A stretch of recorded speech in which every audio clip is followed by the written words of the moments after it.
Welcome to the Sound Bath with me, Angelina Kalahari, your host. The Sound Bath's objective is to talk about and listen to music with particular emphasis on the human vocal instrument in an informative, educational and questioning manner. The Sound Bath programs are recorded live, meaning not in a studio. Therefore, you will experience some ambient noises and echoey quality to the recordings. Please be so kind as to ignore those and instead enjoy the content of the program. Please also remember that it's illegal to download music from here. It's better to support the artists by buying their music. That way we can ensure that they'll be able to continue to make music for us long into the future. Thank you. Today I want to talk about the phenomenal growth of Adam Lambert as a singer and performer over the past year or so. I'm therefore delighted to introduce to you my special guest, Christine. Christine comes from a musical family. As a child, she studied piano, violin and voice. She's an Adam fan who appreciates his voice. On a personal note, she's a very dear friend, and bonus, she loves my books. And she's an amazing dog trainer. Like me, Christine has been following Adam's rise to superstardom over the past 9 years and have been as mesmerised by his voice as I have. As for me, most of you know by now that I spent the majority of my life studying the voice and working as a professional operatic soprano around the world. Like many singers, I started singing at a young age and earned my first singing fee when I was 7. I was extremely lucky to be able to sing at wonderful venues and opera houses, but I'm particularly proud of my recital at Covent Garden Opera House, and it was indeed an honour when the Queen invited me to Buckingham Palace in 2005 in recognition of my contribution to the music, culture and economy of the UK. It was also the first time that I'd met Dr. Brian May from the rock band Queen. He'd been invited to the event for the same reasons that I was. So, the human vocal instrument has always fascinated me. I spent years studying it and obtained 3 degrees in the process. Always, when I wasn't performing myself, I taught singing and voice. I may only have sung classical music and operas, but I have taught singers in nearly every genre you can think of. Today, after a debilitating illness that cost me my singing career, I teach voice, singing and presentation skills, and I write books. And I try to pass on my knowledge, experience and something of my amazing good fortune to others. I guess my many years on stage and working with actors and singers in opera and musical theatre in particular is the reason I'm so taken with Adam as a singer and performer. I recognise in him someone who's not only phenomenally talented, but who has worked hard to hone his talents and craft, and who continues to do so as the consummate professional that he is. And I love how he looks after his voice and treats it well as the amazing instrument that it is. Don't be fooled into thinking that what he does is easy just because he makes it look that way. If it were easy, then everyone would be able to do it. And personally, I haven't come across anyone like Adam. He's truly unique. So, I'm going to talk to Christine now, because both of us went to see Adam singing with Queen last year, didn't we, darling? I think you went first, didn't you? And I saw them in December, so I saw the very last performance. And I saw them over the summer. Right. And was just entranced by the show. I'm just crazy about the show. And I wanted to ask you all these questions and talk to you about it. And you said, nope. I want the experience without any preconceived notions. So I have been waiting for about 6 months about this performance. I am sorry, I do apologise.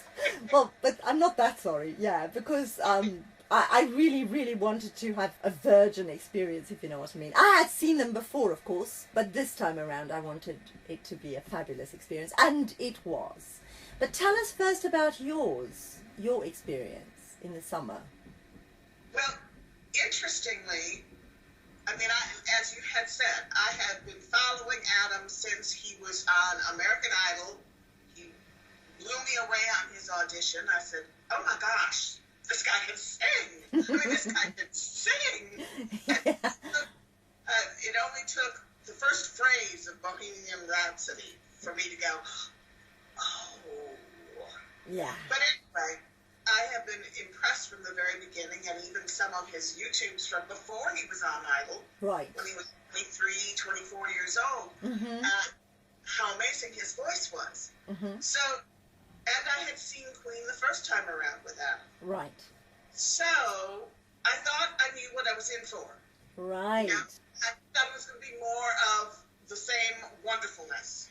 But I got there, and the show and the musicians and Adam were so incredibly, I don't want to say better, because they weren't, there was nothing wrong with them before. They were flawless before. I know what you mean. But this was at a different level than I had ever experienced before in a concert live. And I'm including huge, Beethoven's Ninth with the symphony orchestra and the chorus and the whole bit. Yeah. And it hit me emotionally. Mm-hmm. It wasn't just the sound. It was the whole atmosphere, the visuals. Mm-hmm. The sound was incredible. Mm-hmm. It was the pacing. One of the biggest things was the joy. There was such joy Yeah. performance from the musicians, from Adam, from Brian, from the audience. Anyway, I was just totally blown away. So that's why I couldn't wait to hear what you had to say. Well, I agree with you. I mean, it was an amazing experience. I was, as always, transfixed, as you were, by the music, by the whole show. I mean, the sets, the lighting, the costume changes, of which there were many, and not just Adam. I loved Brian's costume changes as well. He suddenly became this. Here's the thing. I felt as though Adam had become Queen. He was now in the fabric of Queen. Whereas before, you are absolutely right. There was nothing wrong with it. It was brilliant. Absolutely brilliant. I think the last time I saw them was in Las Vegas when they performed together. And it was just fabulous. But this time what was different, many things were different, I felt. But the thing that struck me the most was the fact that it felt as though Adam had become part of the fabric of Queen. Do you know what I mean? It's almost like he's no longer a singer that is singing with Queen. Well, I think that this is reflected also if you see his Instagram or whatever, when he describes himself in his little 2-sentence bio. Right. He says he's the front man for Queen. Okay. So he's taken that on board. Yeah. He doesn't say he's the guest artist anymore. They don't say he's the guest artist. They don't say he's the new boy. No. He's just part of Queen and, like you said, part of the fabric. Also, interestingly enough, the previous tours, when they did Bohemian Rhapsody. Yes, that's true, yes. It was the last song in the regular set before the other. So, finale of the show. Right. And Adam started it with the first verse, and then, as you remember, Freddie took the second verse. That's true, yes. And then they went into the recorded part, la la la la la la la, and then Adam comes back out and does the hard rock part. But then the last part, he trades lines with Freddie. With Freddie, yes, I remember that, because, of course, that didn't happen this time. But, yes, someplace, they started out, I think at the very beginning of the tour, they did that a couple of times, but then they dropped it, and they had Adam sing the whole thing, except for the pre-recorded part, Of course, yeah. And to me, that was an acknowledgement. Yes. A statement by the whole band. Yeah. And Adam, that you don't have to defer to Freddie. You don't have to make Freddie the last thing that you show from the band. Yeah. That was past. That was wonderful. but this is now. Yes. And you have earned the right to be center stage and sing Bohemian Rhapsody. Yeah. I don't know, that's how I took it. No, absolutely. That's how I took it too. And it was wonderful to see. Because as you say, I mean, we can never dismiss what Freddie had done. If he hadn't been, and he hadn't been part of Queen, perhaps now we wouldn't have Adam. Do you know what I mean? He laid the foundations for lots of amazing performers to come along, for people to take risks, which he did, and with Queen. But I think you're right. That is the past now, and this is the present. And of course, both the Queen members and Adam have given each other so much with this collaboration, because I mean, I think I'm not wrong in saying that, even though I didn't read very many of these things because I wanted to see the show, as I said, as a virgin experience, but I do know that there have been some writings and some mumblings from Brian and possibly from Roger as well, talking about the fact that having Adam sing with them has given them a new lease of life, and that they now are able to perform again and do these tours that they love to do, which they may not have been able to do if there wasn't an Adam to take that part. And of course the same thing is true for Adam. My Lord, this repertoire that Queen has written and sung and recorded over all these years is huge and very difficult to sing. These things are not easy to sing at all. Not well. Let me put it that way. And of course Adam, he sings it more than well. On my notes, things I want to ask you about, and I don't want to distract it from this conversation, but we'll get back to it because I wanted to ask you, what is the most difficult of the songs that you've heard him do, and how difficult is the whole show for him to do vocally? But before we get there, back to your comment, Brian said in his introduction to Adam, at one point in the show, he introduces Adam to the audience. Right. And he said multiple times, multiple concerts, without Adam, this would not have happened. Yes, I heard that too at the last show. It's true. And it's just so lovely, you know, because I've been a Queen fan for a very, very long time. Obviously, much longer than I've been an Adam fan, because he's only been around in the public eye for the last 9 years. Whereas Queen has been there forever. I think I was born knowing who Queen was. That's not true. But I do think that having Adam as their frontman now, and being so cohesively Queen again, is introducing this music to a whole new audience. The reason I'm saying this is because there were very young people also around me at the show, because I went to Birmingham, the very last show that they did last year. So it was on the 16th of December 2017.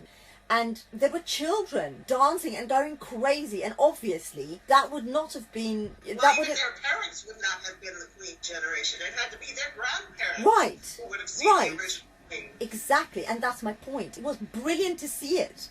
Because I looked around, you know, as you do when Brian has this thing where he does a selfie that goes round and round the whole audience. I don't know if you remember. It was so, it's true what you say. It's such joy. They had such joy in doing it. Even though at that show, Brian had lost his voice due to all this lurgy that's been going around here, I think. But it was amazing to see the audience and to see these very young children dancing and enjoying themselves. And yeah, it's a whole new audience for them as well now, and it's wonderful, and I'm so thrilled that this music can live on, because it's such beautiful music, such incredible songs. I mean, I was in tears and laughing and joy and everything, all the emotions you can think of with this music. And you were talking earlier about pacing, the way that they put the program together, the songs that they chose to sing one after the other was genius, I think, because it did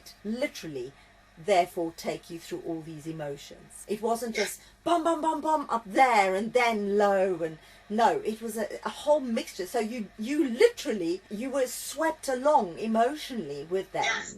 From the opening. Yeah. I mean, the very opening, when the drum beat comes on for We Will Rock You. Yeah. And like I said, the sound was so phenomenal, at least in the arena that I was in. Oh, and in Birmingham, definitely. That you felt that pulsing Yes. throughout the body. Yeah. It was more than hearing it. It was like it lifted you up and swept you away from the first drum beat. Absolutely.